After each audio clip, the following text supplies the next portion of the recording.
महात्मा फुले चौक या ठिकाणी फिर्यादी यांनी दिनांक 8/5/2026 रोजी दिलेल्या तक्रारीवरून HBTचा गुन्हा दाखल केलेला आहे।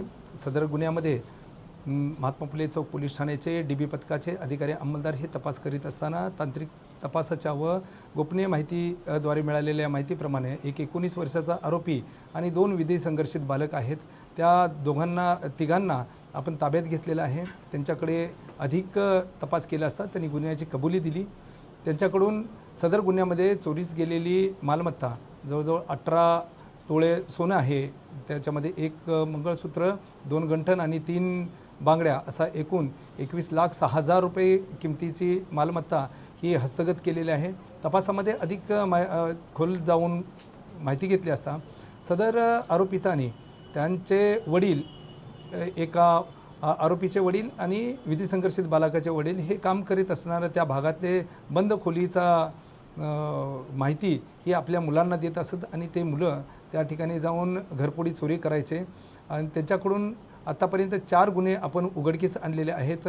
सदर गुन्ह्यामध्ये आरोपीला अटक केलेली आहे दिनांक 13/5/2026 रोजी आणि त्याची आज दिनांक 16/5/2026 पर्यंत पोलीस कोठडी आहे।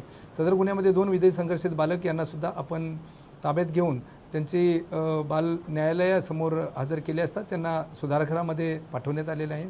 विधी संघर्षित बालकाचे एकाचे वडील आणि आरोपीचे एका वडील या दोघांना सुद्धा आपण काल 15/5/2026 रोजी रात्री ताब्यात घेऊन अटक केलेली आहे। त्यांना मान्य न्यायालयासमोर हजर करण्यात येत आहे।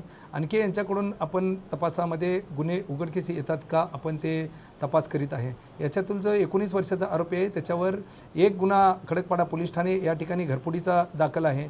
जो विधी संघर्षित बालक आहे एक, त्याच्यावर यापूर्वी 8 गुन्हे दाखल आहेत आणि आत्ताचे हे 4 गुन्हे, जवळजवळ त्याच्यावर 12 गुन्हे दाखल आहेत आणि याचा तपास गुन्हे प्रकटीकरण पथकाचे PSI मडके आणि त्यांचे पथक असे करत आहे। सदरची कामगिरी माननीय पोलीस उपायुक्त परिमंडळ 3 श्री अतुल झेंडे सर यांच्या मार्गदर्शनाखाली खडकपाडा महात्मा फुले चौक पोलीस ठाण्याचे वरिष्ठ पोलीस निरीक्षक परदेशी त्याचबरोबर गुन्हे PI श्री नाईक यांनी देखरेख करून सदरचे गुन्हे उघडकीस आणलेले आहेत आणि चांगली कामगिरी केलेली आहे।